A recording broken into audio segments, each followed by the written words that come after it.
দেখো এখন আমরা বিএমডি ডায়াগ্রাম আঁকবো। তাহলে বিএমডি আঁকার জন্য প্রথমত আমরা বেন্ডিং মোমেন্ট হিসাব বের করব। এজন্য লিখব যে বিএম হিসাব। আচ্ছা, তাহলে বেন্ডিং মোমেন্ট বের করার নিয়ম হলো যে আমাদের যে ক্যালকুলেটর ঢাকনা আছে এটা আমরা ইউজ করব।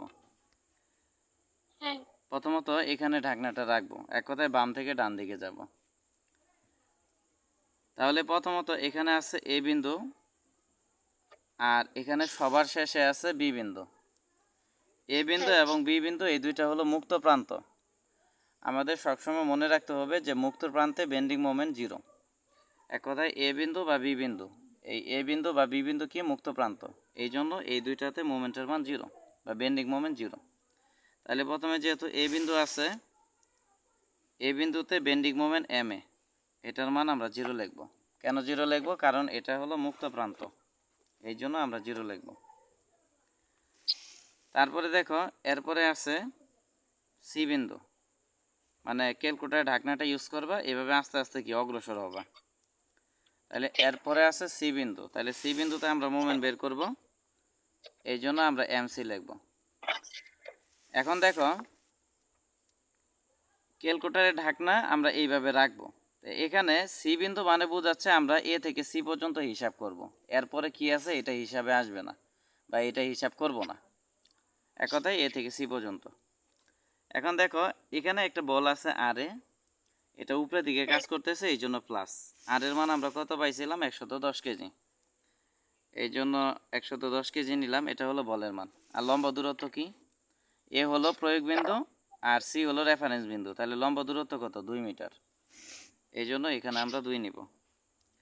তারপরে দেখো এখানে আরেকটা বল আছে, এটা হলো সমবায় বিস্তৃত বল, এটা 1 মিটারে 20 কেজি, 2 মিটারে 40 কেজি, আর নিচের দিকে এই জন্য মাইনাস। তাহলে আমরা নিব -40 কেজি বলের মান ইন্টু লম্ব দূরত্ব। লম্ব দূরত্ব কী হবে? এখানে যে বলটা আছে এটা সমবায় বিস্তৃত বল, তাহলে এটার প্রয়োগ বিন্দু মাঝ বরাবর আর রেফারেন্স বিন্দু সি, তাহলে লম্ব দূরত্ব কি? এতটুক, মানে 2 এর অর্ধেক, এই জন্য 2/2। আর বলছি যে এরপরে কি আছে, মানে সি বিন্দুর পরে কি আছে এটা দেখার বিষয় নেই। আমরা যে কোনো বিন্দুর হিসাব করব না কেন, ওই বিন্দুর আগে কি আছে এটা দেখব, পরে কি আছে এটা দেখার বিষয় নেই। এই জন্য এটাকে ক্যালকুলেটর দিয়ে কি ঢাকা দিয়ে রাখবো, বা ক্যালকুলেটর ঢাকনা দিয়ে ঢাকা দিয়ে রাখবো। তাহলে এখন বলো, এই যে এখানে যতটুকু বুঝাইলাম এতটুকু কোনো প্রশ্ন আছে কিনা?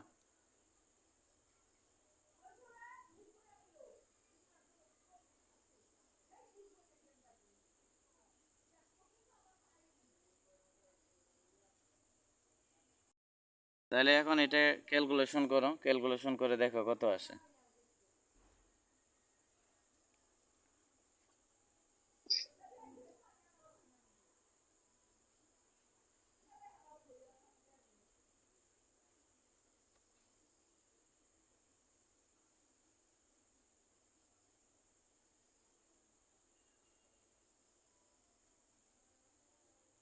আর 2180।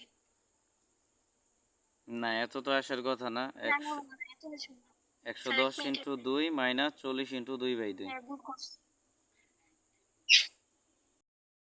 আচ্ছা, 180 আসলো। আর মোমেন্টের একক কি? KG metre. স্যার 2/2টা কই থেকে পাইলাম এটা একটু বুঝলা? হ্যাঁ, অবভিয়াসলি 2/2 হলো, দেখো আমরা প্রথমত বিন্দু বল নিছিলাম আরে, বিন্দু বলের ক্ষেত্রে এখানে রেফারেন্স বিন্দু সি আর প্রয়োগ বিন্দু এ, তাহলে লম্ব দূরত্ব কি? এসি, মানে 2 মিটার। আর যখন আমরা সমবায় বিস্তৃত বল নিছি, এটার প্রয়োগ বিন্দু কি? মাঝ বরাবর, মানে মাঝখানে, আর রেফারেন্স বিন্দু কি? এটা, তাহলে লম্ব দূরত্ব কি? এতটুক। এতটুক মানে কি? 2 এর অর্ধেক, মানে 2/2। এই জন্য আমরা 2/2 নিছি। বুঝাইতে পারছি? ঠিক আছে স্যার। আচ্ছা, এরপরে দেখো এরপরে আছে এখানে ডি বিন্দু, তাহলে আমরা এখান থেকে ডি বিন্দু পর্যন্ত হিসাব করব, বা ডি বিন্দুর আগ পর্যন্ত হিসাব করব, বা ডি বিন্দুর আগে হিসাব করব, এরপরে কি আছে দেখার বিষয় নেই, এই জন্য এটাকে আমরা ঢেকে রাখছি। তাহলে প্রথমত বল আছে কি? আরে, তাহলে আমরা ডি বিন্দুতে যখন মোমেন্ট নিব তখন বল কি? প্রথমে আরে, আর এর মান কত? 110 ইন্টু লম্ব দূরত্ব। তাহলে লম্ব দূরত্ব কি হবে? এটা হলো প্রয়োগ বিন্দু, আর এখানে ডি হলো রেফারেন্স বিন্দু, তাহলে লম্ব দূরত্ব কি এডি, এডি মানে 2 2 4 মিটার, 4। এই জন্য আমরা 4 মিটার নেব। তারপরে এখানে সমবায় বিস্তৃত বল 1 মিটারে 20 কেজি হলে 2 মিটারে 40 কেজি, আর এটা নিচের দিকে এই জন্য -40 ইন্টু হলো লম্ব দূরত্ব। তাহলে লম্ব দূরত্ব কি হবে, এটা হলো প্রয়োগ বিন্দু আর এটা হলো ডি হলো রেফারেন্স বিন্দু। তাহলে দূরত্ব কি এখান থেকে এই পর্যন্ত, তার মানে এখান থেকে এই পর্যন্ত 2 আর এখান থেকে এই পর্যন্ত কি 2 এর অর্ধেক, তার মানে 2 যোগ 2/2। এই জন্য আমরা লিখব যে 2 যোগ 2/2।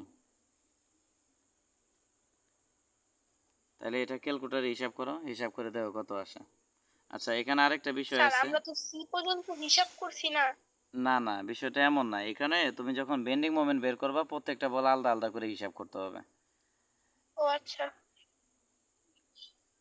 এরপরে দেখো, এরপরে আছে এখানে 100 কেজি বল, এটা নিচের দিকে এই জন্য -100 কেজি।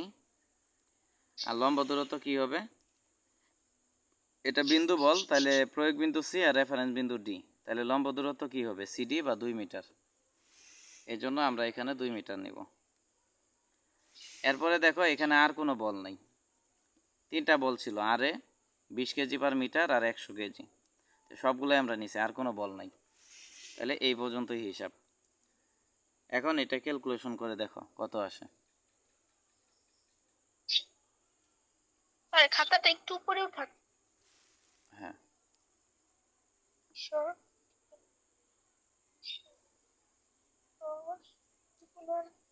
4 মাইনাস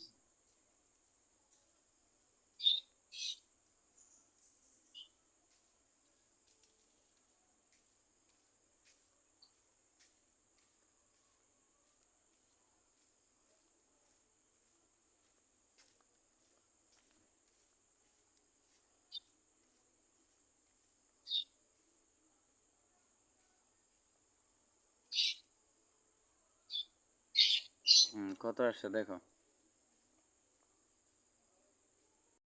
হিসাব করে 120 আসবে, আর এখানে কি কেজি মিটার। তাহলে এখানে যা বুঝাইলাম এখানে কোনো প্রশ্ন আছে কিনা, থাকলে বলতে পারো। না আচ্ছা, স্যার। প্রশ্ন যদি না থাকে, এরপরে দেখো সবার শেষে কি আছে বি বিন্দু। তাহলে এখন আমরা বি বিন্দুর হিসাব করব। তাহলে বি বিন্দুটা কি মুক্ত প্রান্ত, আমরা জানি মুক্ত প্রান্তের মোমেন্ট কি 0, কিন্তু 0 ডাইরেক্ট লেখা যাবে না, ফর্মালিটি হিসাবে হিসাব করে দেখাইতে হবে। এক কথায় প্রথমটা যদি ডাইরেক্ট 0 লিখি, লাস্টেরটা ডাইরেক্ট 0 দেখানো যাবে না, মানে ডাইরেক্ট 0 লেখা যাবে না, 0 হিসাব করে দেখাইতে হবে। এখন দেখো বি বিন্দুর ক্ষেত্রে প্রথমে বল আছে আরে, আর এর মান কত 110 কেজি, আর এটা উপরের দিকে এই জন্য প্লাস। হ্যাঁ ক্লাস উপরে দিকে। হ্যাঁ, তাহলে 110 কেজি বলের মান ইন্টু লম্ব দূরত্ব। তাহলে প্রয়োগ বিন্দু এ আর রেফারেন্স বিন্দু বি, তাহলে লম্ব দূরত্ব কি 2 4 6 মিটার, 6 এই জন্য আমরা 6 দিব। তারপরে সমবায় বিস্তৃত বল কত 40 কেজি, 40। লম্ব দূরত্বটা শুধু চেঞ্জ হবে। তাহলে লম্ব দূরত্ব কি হবে এখান থেকে এই পর্যন্ত, তার মানে এখানে 2 এখানে 4 আর এখানে 2 এর অর্ধেক, তার মানে কি 4 যোগ 2/2। তারপরে বল আছে -100 কেজি, এই যে -100 কেজি, আর লম্ব দূরত্ব কি হবে এখান থেকে এই পর্যন্ত, তার মানে 2 আর 2 4, এই জন্য 4 দিব।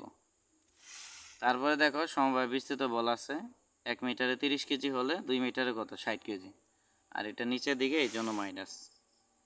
তাহলে -60 কেজি বলের মান ইন্টু লম্ব দূরত্ব। লম্ব দূরত্ব কি হবে, যেহেতু এটা সমবায় বিস্তৃত বল তাহলে প্রয়োগ বিন্দু হবে মাঝ বরাবর, আর রেফারেন্স বিন্দু হলো বি, তাহলে লম্ব দূরত্ব এতটুক, এতটুক মানে কি 2 এর অর্ধেক, মানে 2/2। তাহলে এটা হিসাব করলেও 0 হবে, না করলেও 0 হবে, আমরা তো জানি এটা 0 হবে, কারণ মুক্ত প্রান্তে মোমেন্ট কি সর্বদা 0 হয়। তাহলে বিষয়টা বুঝাইতে পারছি কিনা বলো। হ্যাঁ স্যার বুঝতে পারছি। মানে এটা জাস্ট ফর্মালিটি, এটা দেখাবা 0 লিখে দিবা, এখানে হিসাব করে আর সময় নষ্ট করার দরকার নেই, ঠিক আছে। ঠিক আছে। আচ্ছা এখন আমরা ডায়াগ্রাম আঁকবো। তাহলে ডায়াগ্রাম আঁকার জন্য আমরা কি করব, প্রথমত 0 0 লাইন নিব বা রেফারেন্স লাইন নিব, এখন শুধু মানগুলো স্থাপন করব। তাহলে এই বিন্দুতে মোমেন্ট কি 0, তাহলে 0 মানে এখানে আর সি বিন্দু তো স্যার হ্যাঁ বলো।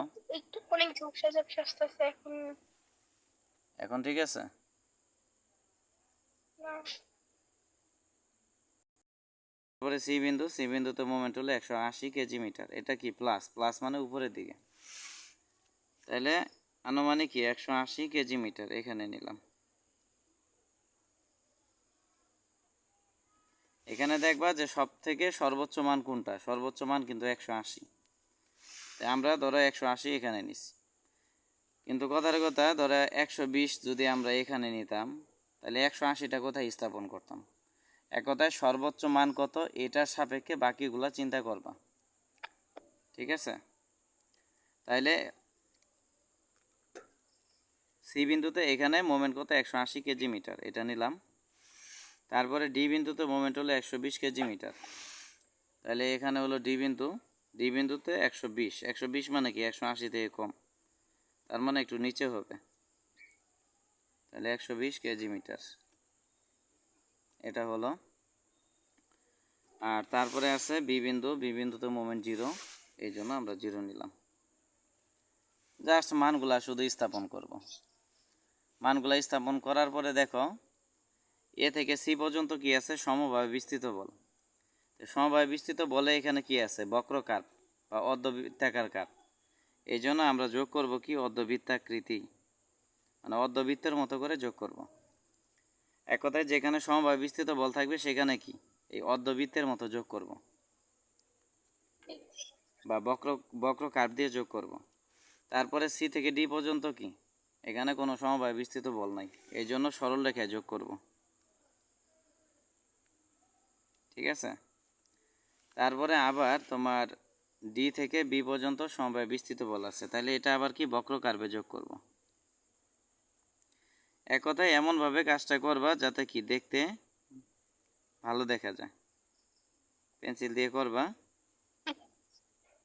হ্যাঁ, এই যে এখানে বক্র কার্ভ দিয়ে, কোনগুলো একটু উঁচা নিচা করে দিব। হ্যাঁ একটু উঁচা নিচা করে দিবা যাতে দেখতে ভালো দেখা যায়, ঠিক আছে?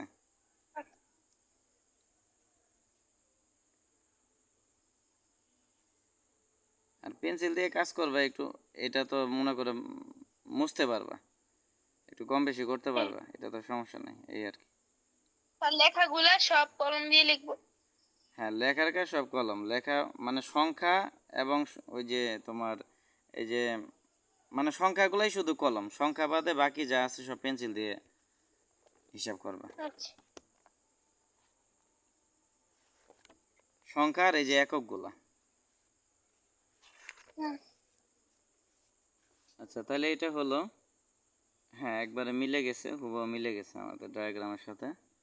তাহলে এটা নিচের কোনো অংশ নাই, সব উপরে অংশ, তাহলে উপরে যা আছে সবই কি পজিটিভ। তাহলে বিষয়টা বুঝাইতে পারছি কিনা? হ্যাঁ। আচ্ছা এখন কিছু কিছু অঙ্ক আছে যেগুলাতে